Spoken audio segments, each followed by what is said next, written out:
when they say there are a lot of fishes in the river, it's not true. Not all rivers have fishes. You just have to look for the river that has fishes and pick from your fish. So basically, it's not true that you have a lot of options or you have to create options for yourself by actively putting yourself out. So I wrote an article. It's titled "Auditioning for His Love." I'm gonna drop it. I've dropped it on my website, like my article website, but I've not shared it on social media. So I'm going to share that either today or tomorrow. But I was thinking about something like how people say there's lots of fishes in the river. Is that really true? Because there's some rivers that don't have fishes. Do you get what I mean? So, for example, like for young ladies when you're dating, there's some people that have guys all over them. Like you have like so many guys texting you, and there's some people that don't have guys like aka me. I'm not someone who likes to encourage conversations that are not leading anywhere.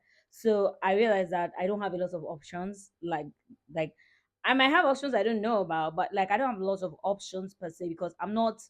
I have a lot of things on my plate, so I can't. If I don't like you, the vibe is not there.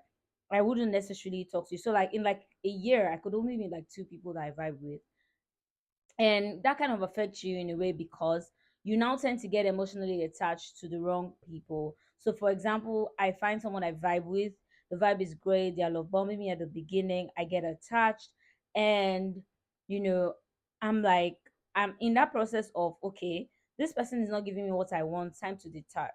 And then people will say there are a lot of fishes in the river. What river?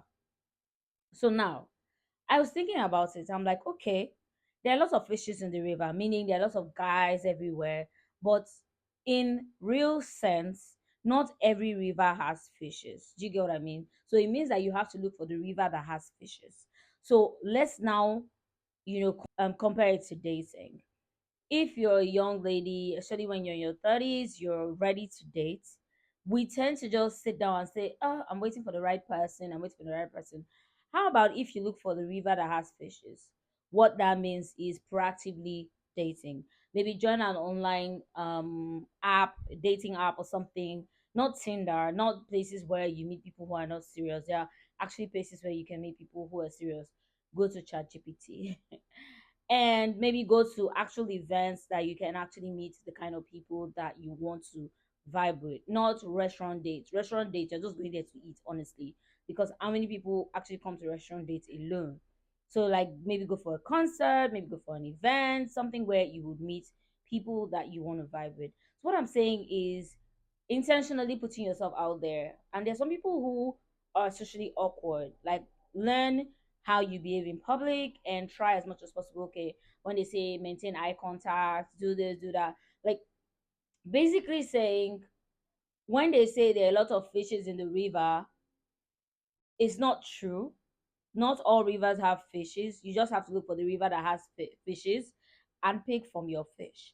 So basically, it's not true that you have a lot of options or you have to create options for yourself by actively putting yourself out there. And it's not easy.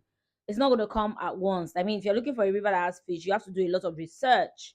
You have to talk to a lot of people. You have to ask the people around. It's the same thing. You have to do a lot of research. You go for events that you won't meet anybody. You do things that you meet anybody. So basically, all of my yap is that girlies, we need to be very intentional about dating and putting ourselves out there.